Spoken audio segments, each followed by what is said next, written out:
हाय, मैं मिस्टर रवि। आज मैं आपको बताने वाला हूँ कि पीएफएक्स से की में और पीएफएक्स से सीआरटी में कैसे कन्वर्ट करते हैं। तो देखो, ये मैंने गूगल पे सर्च मारा, आप इजीली सर्च करके देख सकते हैं कि ये आपको कमांड मिल जाएगी ओपन एसएसएल की। आपके पास अगर पीएफएक्स है तो पीएफएक्स एक्सटेंशन वाले को डॉट की में कैसे कन्वर्ट करेंगे। ये कुछ आपको मतलब कि वेबसाइट की जो एसएसएल होती है उसको कन्वर्ट करने के लिए चाहिए होता है। जैसे मेरे पास एक पीएफएक्स पड़ा हुआ है, तो मैंने ये कमांड मारी तो उसका इंपोर्ट पासवर्ड पूछता है। जब वो की क्रिएट की गई थी तो वो मैंने डाल दिया और सेम पासवर्ड मैंने रख दिया, जो कि पासवर्ड का दिक्कत ना रहे इंटर और वेरीफाई में। एलएस करके देखा तो ये देखिए, ये क्रिएट हो गया साइनर डॉट की के नाम से।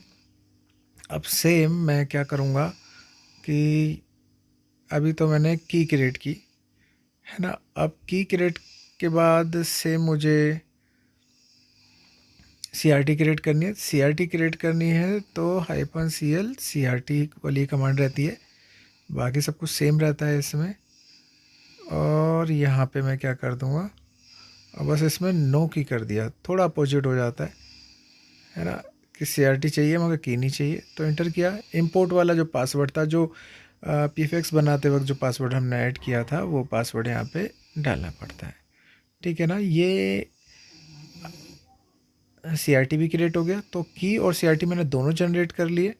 आप इसके बाद जो नेक्स्ट वाला है, आपको पेम क्रिएट करना है। तो पेम क्रिएट से पहले देखो यहाँ पे कुछ है कि आपको प्राइवेट की कैसे बनानी है। Command to decrypt the private key, एक कमांड है जो प्राइवेट की के लिए यूज़ किया जाता है। कि प्राइवेट की आपके पास है, पब्लिक की आप किसी को देते हो जब वो आपके मतलब कोई भी एपीआई या कुछ भी आता है इनक्रिप्ट फॉर्म में आता है तो उसे डिक्रिप्ट कर सके, तो उसके लिए ज़रूरत पड़ती है। जैसे कि ये कमांड देखो, मैंने 1 बाय 1 सारे स्टेप किए, ये स्टेप 4 था। तो अब स्टेप 5 है मेरे पास कि मैं प्राइवेट में से कन्वर्ट कर दूँ, है ना। तो आपको अगर पढ़ना है तो आप पूरा पढ़ भी सकते हैं। बाकी मैं ये कॉपी पेस्ट करके रन करता हूँ। जैसे कि ये आ गया। सेम आपको ना की यहाँ पे रखना है, थोड़ा सा कंफ्यूज हो सकते हो कि यहाँ पे आपको ड्राइव की रखना है क्या रखना है। मैंने प्राइवेट डॉट की लिख दिया। तो आप जो रखना चाहते हैं अपने हिसाब से नाम दे सकते हैं, मगर आपको पता होना चाहिए कि प्राइवेट की कौन सी है। तो साइनर की मैंने ले लिया, अब ये उसका पासवर्ड मांग रहा है।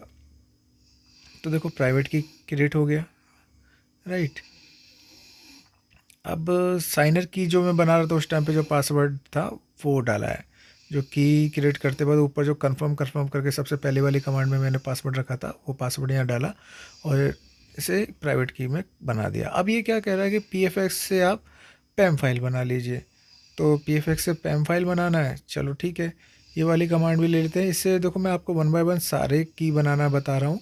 बाकी इसके बारे में अगर आपको जानना है तो आप मुझे कमेंट कर सकते हैं, और ये किस चीज़ के लिए यूज़ किया जाता है वो भी बता दूंगा। और आपको ये कैसे परचेज़ किया जाता है, एक्चुअली ऑनलाइन आप GoDaddy SSLS.com या कई जगह से आप ये परचेज़ कर सकते हैं। ठीक है।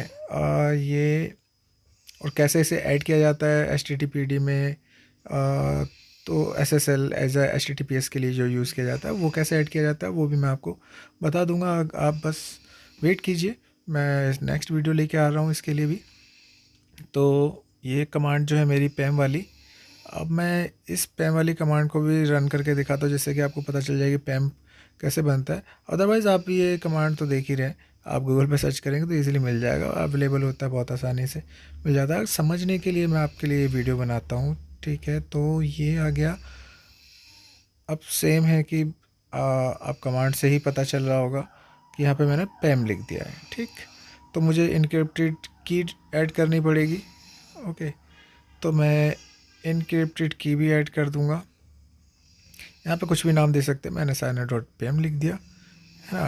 तो हर जगह इसी तरह से बनाया जाता है, सबका सिनेरियो सेम रहता है। और ये इंपॉर्टेंट फाइल होती है तो ये आप किसी को शेयर ना करें। जब भी आप ये बनाते हैं तो इसे सेफ रखें और इनक्रिप्टेड रखें। अगर किसी जी फाइल में भी डाल रहे हैं तो पासवर्ड डाल के दें।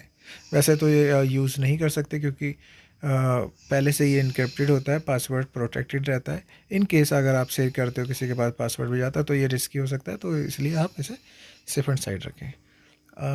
ठीक है, मैंने ये फिर से PFX सेलेक्ट किया और ये कुछ एरर मार रहा है, कह रहा है कि ये तो कोई प्राइवेट की है ही नहीं। तो मैंने PFX ले लिया। एक्चुअली वहाँ मेंशन किया था कमांड में की, और मैंने PFX ले लिया। तो मैंने जो की दे रखी थी साइनर डॉट की, तो उसने उसका पासवर्ड मांगा, देखते हैं ये लेता है कि नहीं लेता है। तो राइटिंग किया इसने और इसने ले लिया, राइट। तो इनक्रिप्ट करने वाली जो की कौन सी होती है, हमारी पब्लिक की होती है, राइट। इससे ये भी क्लियर हो गया, प्राइवेट की हमारे दूसरे एंड पे है ही, है ना। और पब्लिक की ये इनक्रिप्ट डिक्रिप्ट के लिए दोनों का इस्तेमाल होता है।